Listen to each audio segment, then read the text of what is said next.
Good day, everyone. And here we go again. We had quite a successful podcast for last week, Saturday, but we got a big meeting this week, and we've got Striker again, who's riding unbelievable. And we've got Lance Michael back. And thanks for coming again, Lance. It's such a good thing to do this podcast so early in the week because your company have already priced up for Saturday. It's Wednesday morning, and our followers, if they fancy a horse, they can already get on your website. 100%, Joe. We're 100% up and ready to lay bets. And Lance, you must be in a great mood after yesterday at the Val. Wow, what happened? My horse ran stone lost, so that didn't help. No, a lot of good or short price favorites went missing. It must help yes, you. They did, 100% right. It was a good day at the office. You rode well there, Pierre. You're riding at the top of your... Thank you. Just need a couple of chances, good rides here and there, and then, it kicks in. Yeah, well, Haven't forgotten how to ride. Haven't forgotten how to ride, despite what some people think. We can vouch for that, don't worry. And I'm sure most of the public will as well. So well done. Keep it going. I think it's work. Thank you. So first, just quickly, some housekeeping. We want to congratulate Ryan Varden, who won the 10 grand on he backed Money Heist. And so in our last podcast, so I really think people should watch these podcasts all the way to the end because you just don't know what's going to happen. And I have got a little tidbit lined up for the end. Right. Saturday's a big race meeting. We've got 10 races. Let's fly through them, guys. Race 1, 2-year-olds, Colts, Chaos. Yeah, that's how I see it, Joe. Chaos. Legend of Arthur's bet, Mount Pinatuba and got beat. Now they're going over 1,600. Moonlight Traders an improver. Sunset Riots an improver. You don't know who's going to improve over who. So the betting's 15-10, 1 and 3, Legends and Mount Pinatuba. But I think the race is deeper than that. I think the other two are in the race. So it's a 4-horse race, in my opinion. Depends who improves fastest and who prefers the ground. Yeah, and I don't want to take away business from you, but if you have a bet in this race, you really need to be attending a meeting every week. Say that again? I said, I don't want to cost you any business. But if you decide to have a bet in this race, you should also be going to a meeting every week. Putting your hand up saying, I've got a problem. What do you think? I'm going to sound like an old playing record because all these juvenile races, you never know what's going to improve, what doesn't stay, and it. So, but I'm going to lean towards Legend of Arthur and Mount Pinatuba as my 2 horses. Yeah, look, they look like the ones, don't they? I've hit a bit of a wobble in the road. Apparently, you're not allowed to say you don't like horses because people get quite pissed off. But there's a few horses in here I don't like. Isn't that what this podcast is all about? Well, I promise you, I don't like. Pierre, why are you not riding Panning Gold? It's got 57. Oh, okay. Fair enough. Okay, so Lance and I are swerving this race. Striker is going for Legend of Arthur and Mount Pinatubo. Race 2, guys. I'm going to go with Alec Ledger. Too late, my mate. Again, Joe, there's a lot of form lines here. Too late, my mate's been beaten, has beaten Sean's horse. And it's another 2-year-old nightmare, in my opinion. I wouldn't be surprised whatever wins. But our betting is 2-1 World of Alice.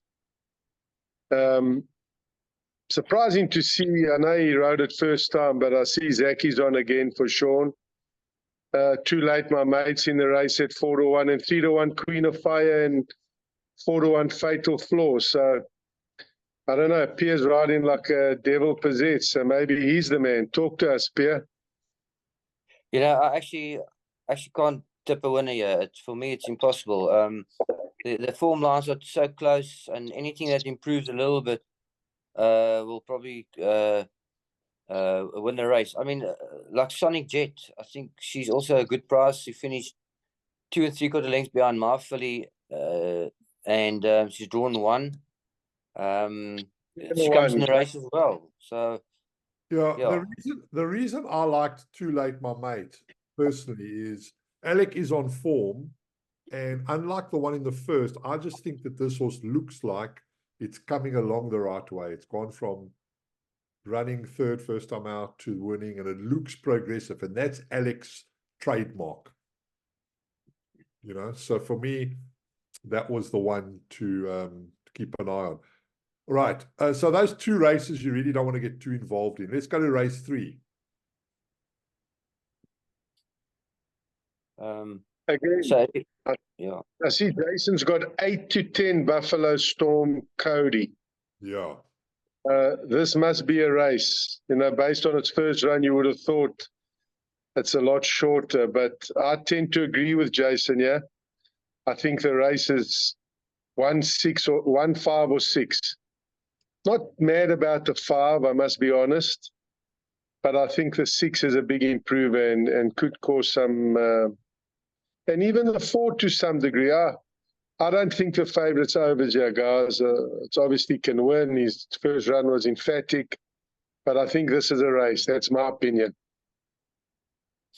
Yeah, I also think the one's probably the one to beat. I mean, now Farmers you win by 9 lengths. But the form behind hasn't worked out that well. But I heard in the jockey room that this horse is probably as good as Pistol Pete. So obviously that's feature race material. And then, like you say, winds of change has to be a danger.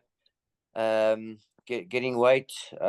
He's run against top horses in the Cape, and last time he got beaten by the horse I won on Don't Cry For Me, who I think is quite a nice horse. So yeah, winds of change must be the danger. At gunpoint, that's my first choice, guys. Winds of change.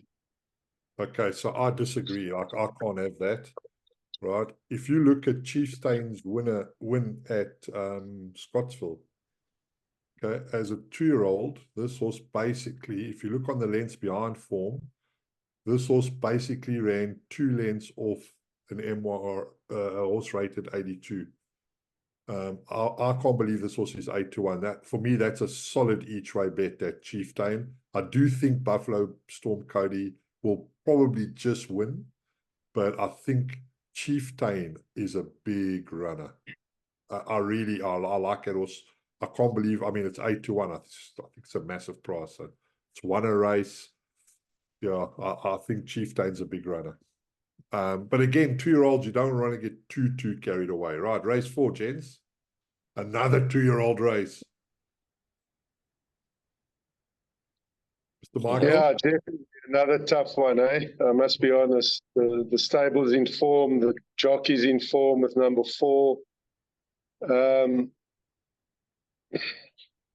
Nah, I can't help you. I need help from you guys. Actually making Simply Majestic a hard horse to beat. Well, I'm saying that I've ridden a couple of fillies that have competed against these horses, and Simply Majestic just got beat by Danton from Santon, who he's running in the previous race, not good enough to win the previous race. But this field, to me, is a weak field, and I think Simply Majestic would beat him because on Danton from Santon form line, I think he would have beaten this field. That's my opinion, but maybe I'm wrong. I agree. I think Simply Majestic's tickets and tax. I really do. I wouldn't leave Stars and Bras out of the quartet. Okay, as we know, the Broncos stable's on absolute fire. I would disregard the 7 and the 8. Spieth seems to have turned the corner. We Will Rock You could be there or thereabouts, but I think Striker's right. I think Simply Majestic is race over here, and I would be disappointed if this horse was still 22-10 on Saturday. I think it's the wrong price. Me, I'd like to play against both, I must be honest. I think the race has a bit of body, and I think it goes deeper than just the 4 and the 6. So it's a race I'd like to play. I hope there's money for both, and I think we got runners all around. But again, 2-year-olds improve over each other every single week, so you never know. If the 4's made the improvement, it'll romp. So, but I'd like to play. I like to play these 2-year-old races. They always tend to end up with a funny result somehow. Yeah. Listen, while we're on that, before we get stuck into the older horses, if you guys that are watching this video read what we've written in our promo at the top, there is another great offer from Soccer Shop based on this podcast. So just read what we've written and stay till the end, because I've got another little bit of great news for you. Right, race 5, grade 2, the Camellia Stakes. Now we're talking. What a race this is. Honestly, at this stage of the year, I think this is a cracking race. I really do, eh? There's some really, really nice fillies here. And, sure, what's going on? Pierre? Yeah, I'm making look. I believe in the handicapper knows what they're doing, 99% of the time.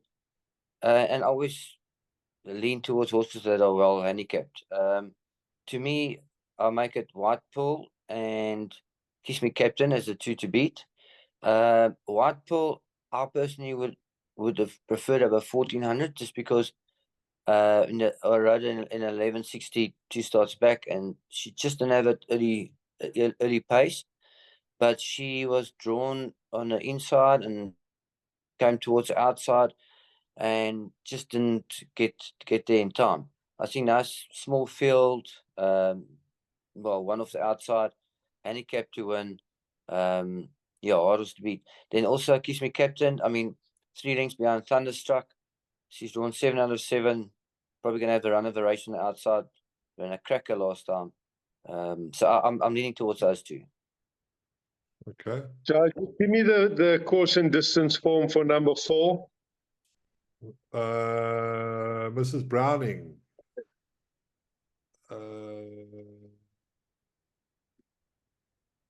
Has never won over. Oh, it has. Sorry, it has. I thought I saw 1100 meters. Sorry.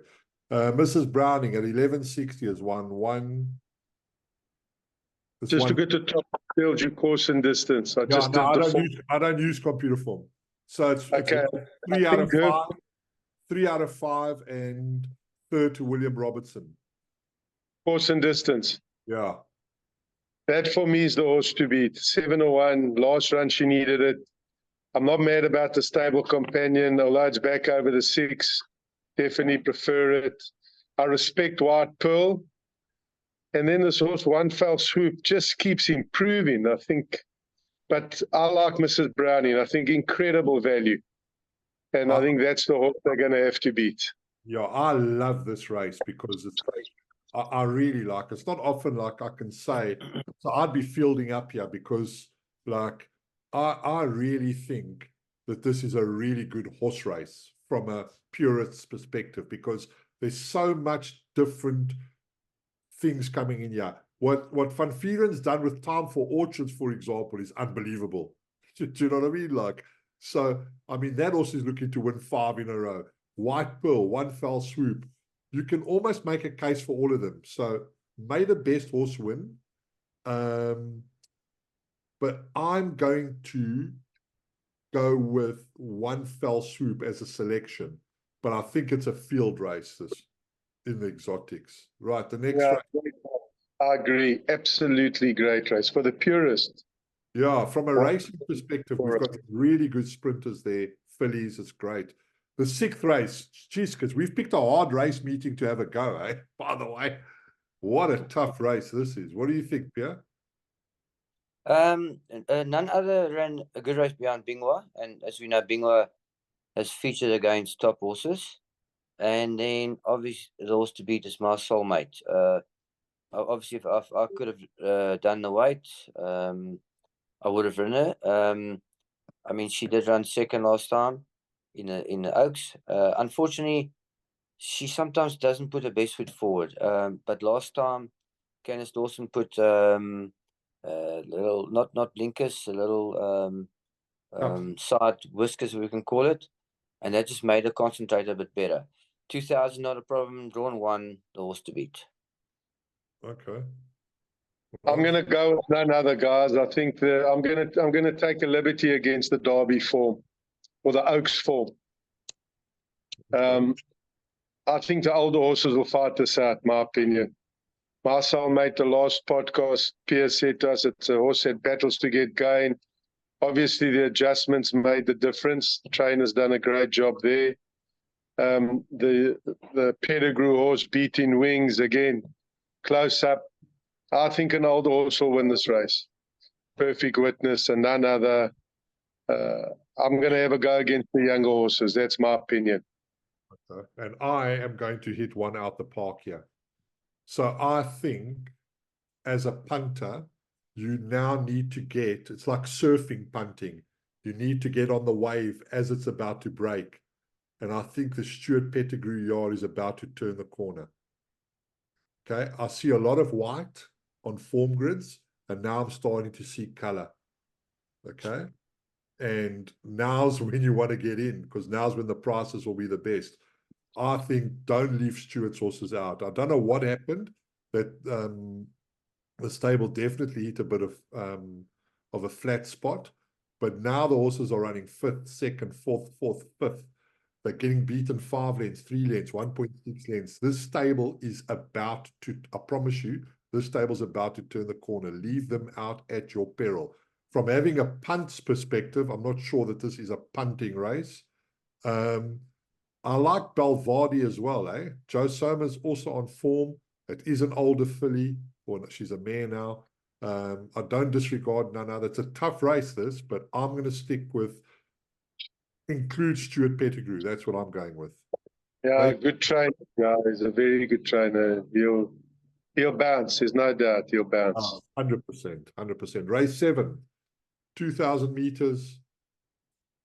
Can Puerto Manzano run unplaced again? I don't think so. Eh? I don't know what's happened, but He's apparently not very sound. yeah, I wouldn't have thought he was very sound. Is that the talk? Yeah, because he can't run that far behind. It's not a lack of ability. There's some issue there. Okay, so what do you think then, Pierre? To me, I've got to go with Aragosta. I know he's run over 2.4, 2.8. I mean, like he's absolute stayer. But I mean, what else? It's such a weak. You can't believe it. The Colorado King Stakes is great too. Yeah. Peter Manzano, forms of their future pulls, long distance horse, safe passage, second base, are all below. Then you got Pure Predator and Otter Ruby. I mean, a horse like Tax Haven couldn't run a place yesterday. I mean, how pathetic is that for the Derby, you know? Yeah. I mean, I think Pure Predator was very unlucky not to have won last time. Unfortunately, I probably cost him a race. My sober companion was trying to get a position, and by trying to get position, he had to drop behind me, and then obviously he had to come around me top of a straight and make a move. Otherwise, he wins the race. So, you know, sorry to the connections there, but right to also get the best possible position. So for me, I'm gonna go. That's Pure Predator or Aragosta. That's my mind. You staying at the top of the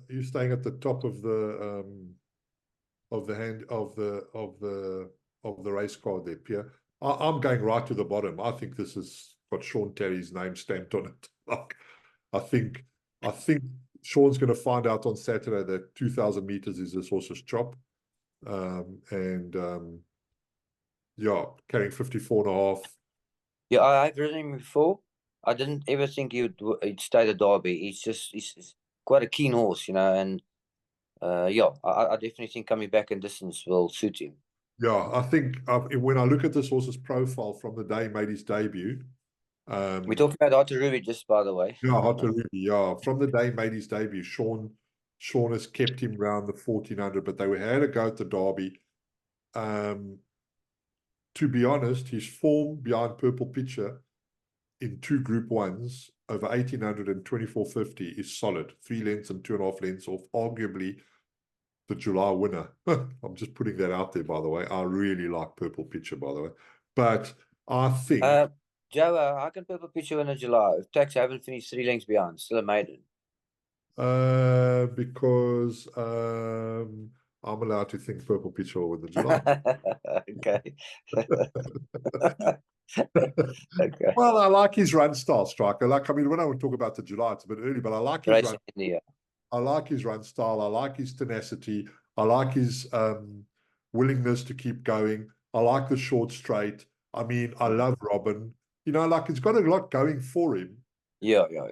I don't like Justin. I don't like the Cape horses, so it's like it's a bit biased. But I understand that he beat Taxhaven, and I understand that but the way he won that race, if you just switch off the commentary, which, by the way, I recommend everybody should do when watching racing, not because there's a problem with the commentator, but when you study form and analyze a race, you should do it in silence, because your brain doesn't process all the excitement, right?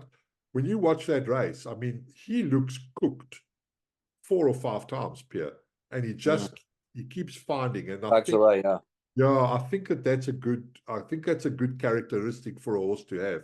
And I take your point on the form behind him, but hey, how many races has he won now? Yeah. Do you 7, know? I think. Excuse me? I think he's won 7 or something.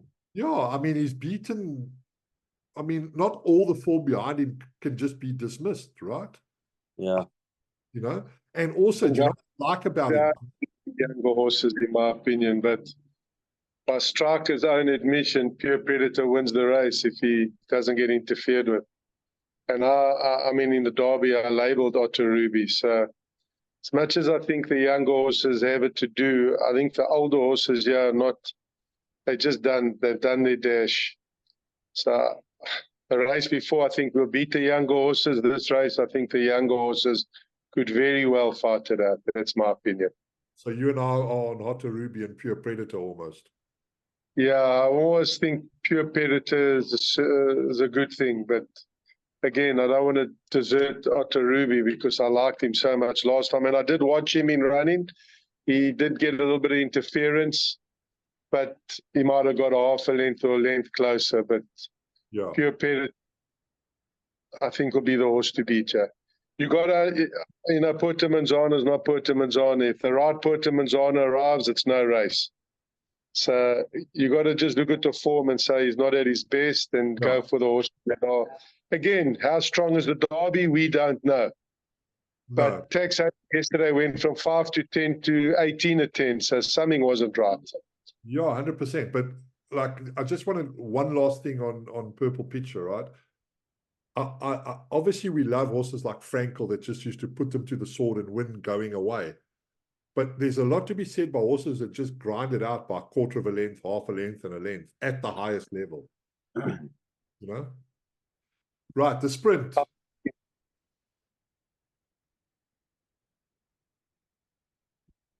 The sprint, guys. This is Overs. Named after my email address.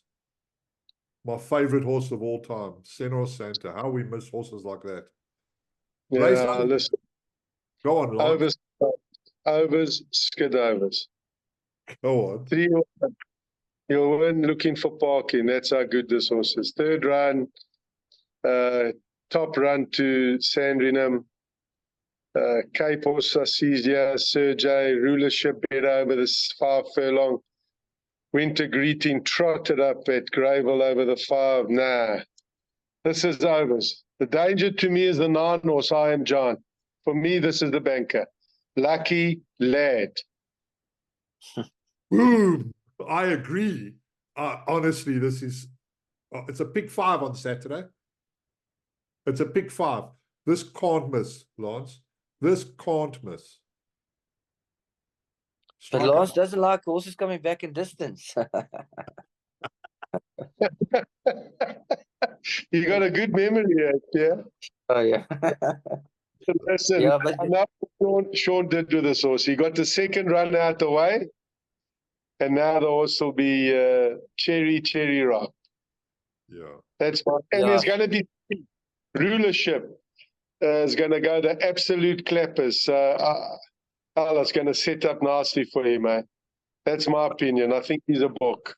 So I did this with Sean's other horse, Thunderstruck, and I'm telling you now, if you're watching this video, right, and you've clicked the link above, okay, and you've had even the smallest 20 Rand bet on Lucky Lad, and if it wins, right, we will give you membership of our Glistian monthly package for 2 months complimentary.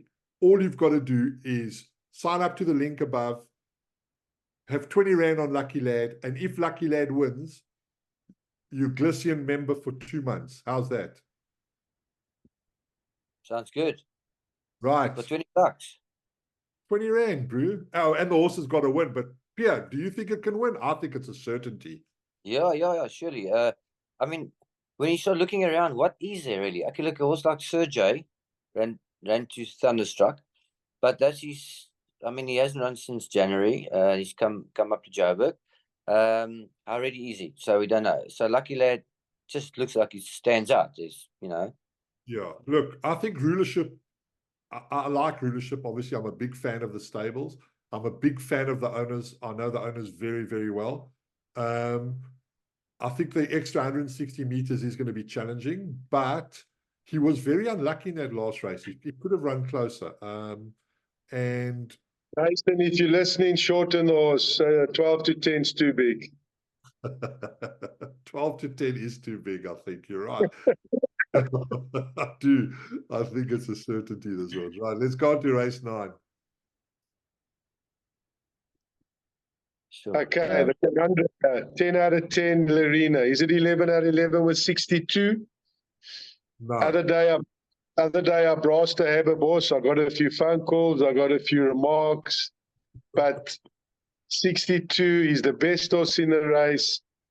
But I'm going to go for the bottom weights here, guys. I think one of the bottom weights will win. Don't ask me who. I think the likes of Prime Example, Informed Stable, even Battleground at 14 to 1. Tough race. 62 kilos, you take at your own peril. But again, 11 out of 11 for Gavin Arena. I wouldn't put it past him. He's the top horse over this trip. Yeah, there's no disrespect meant when we say we don't like these horses or we don't like these trainers. It's in that particular moment, right? I'll make this a one-horse race. I really do. I really, really do. I think, and it's a big price. But, I mean, if Francis Ethel was in this race, what price would it be? Yeah, it's be short, huh? Okay, so if a horse... Why would she be short? She's a filly. She would be carrying a low weight, but again, the 3-year-old filly. Why are you saying? I'm telling you, don't leave Matchett's horse out of this race with 50 kilos. Okay, it's 20 to 1. I'm not saying back it, but have 10 Rand each way, right? Disregard this horse's form until they took it over distance, right? And then it's bumped Francis Essel twice off levels, almost. Yeah, off levels. Okay, it's 50 kilos. It's clearly a filly that stays at 20 to 1. I just think it's worth adding into, and this is what our podcast is about, finding these lurkers and finding these different horses for our viewers to add to their trifectas. We found a 50 to 1 shot that ran second the other day to your guys' both selection, Voltaire, Morari, whatever it was called. So don't leave Explosive Bond out. Pierre? Sure. Can't find a winner. I mean, Glass also Zeus, 62, and he can take hold of the bit. So over 3,200, you don't want to you don't want your horse to pull at all. And so I'm just looking at a horse that's just an out and out stayer, but I can't find a winner. Can't find a winner. Go for the weight, guys. I think Ja's right. There'll be a result here. One of the lighter weight horses will win it. Who, I don't know. Definitely put in the 5. I agree with Ja. Let's put it in. but it's a race to add. It's very hard to take 62 kilos, but you wouldn't be surprised if it wins. Yeah, and obviously, I say obviously with all respect, because I'm okay with offending a few people, but I want to offend everybody at the same time. But we have got a trainer change here with Arumugam, has gone from Wayo to Tony, and whatever happens, the horses improve. We saw it with Money Heist, we saw it with a lot of horses. So, I mean, that horse had some pretty okay form as a younger horse. And if Tony's turned the corner with this horse, he'd be a runner as well, you know. So, but it's quite a tough race day overall. But it's a nice race day. Let's close off with race 10, guys.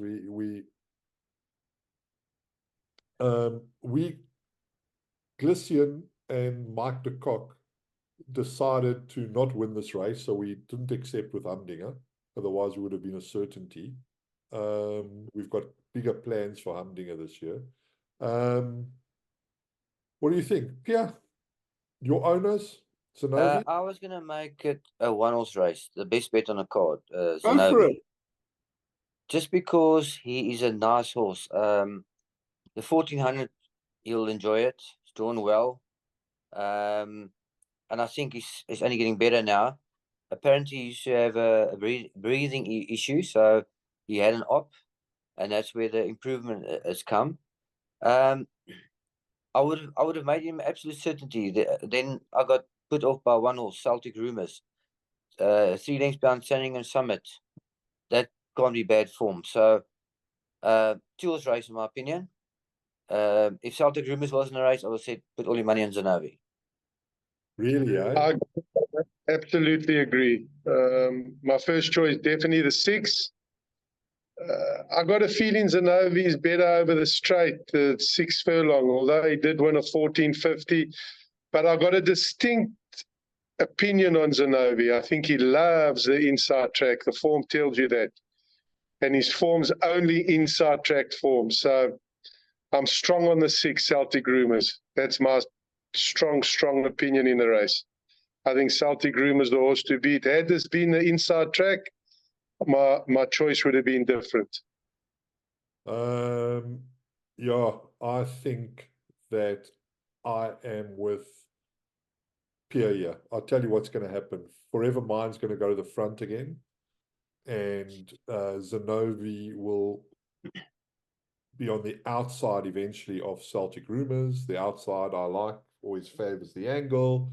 Like I'm literally predicting the ratio, and Zanovi will get up to beat Celtic Rumors. I think it's a 2-horse race, but I do agree that this horse is progressive. They've sorted out his issues, and if they have, I think this is the right race for him. Some nice horses. Pierre, we'll do a recap, and then I will give everybody else a guaranteed winner for tomorrow. So run through the card very quick, Strikes. Okay, first race, I'm going to go Legend of Arthur, just because he stays and it's quality. Race 2, I'm going to go with Bull of Alice. Race 3, I'm going to go with Buffalo Storm Cody. Race 4, I'm going with Simply Majestic. Race 5, I'm going with Kiss Me Captain. Race 6, I'm going with My Soulmate. Race 7, I'm going with Pure Predator. Race 8, I'm going with Lucky Lad. Race 9, I'm going with United Council. And race 10, I'm going with Zanobi. Go, Lance. Race 1, I'm going to go Legend of Arthur. Race 2, tough one, but I'm going to go with Queen of Fire. Race 3, I'm going to play against Buffalo. I'm going to go for the 6 Winds of Change. Race 4, tough race, eh? I'm going to go with the 2 Famous Lady, Kamala. Just that I think the top 2 are very beatable. Race 5, strong on Mrs. Browning. Race 6, another open race, but I'm going to lean towards the one, none other. And race 7, strong on Pure Predator, Danger Otter Ruby. Race 8, Overs, Lucky Lad. Race 9, I'm going to play against Zeus, the horse I think that can win, one of many, prime example. And then race 10, the 6, Celtic Rumors. Okay, cool. So I'll go now, which will be race 1. Mount Pinatubo. It's hard race. Race 2. Let's speed it up. I got a golf tee time, eh? Oh, race 2, Too Late My Mate. Race 3, Chieftain Each Way. Race 4, Simply Majestic. Race 5, One Fell Swoop. Race 6, I'm going to go with Beating Wings. Race 7, I'm going to go with Hot to Ruby Overs. Race 8, Lucky Lad Overs. Race 9, Explosive Bond Each Way. Race 10, Zanovi to beat Celtic Rumors. And then here's the last little tidbit of information. Turpentine Inside Track on Thursday, race 4, we have a horse running called Wahid. And we think it might still just be a touch too short, but he has come on lengths, Mr. De Kock tells me, since his debut, and he is the horse to beat tomorrow. So have a few rand on that. He's having a full go. Richard Farine, the irons. Take it into some of your horses, some of your sports bets. Click the link above. Follow us. Follow soccershop.bet. Follow Pierre. Good luck. Thank you for everything. Thanks, Pierre. Thanks, guys. Cheers, guys.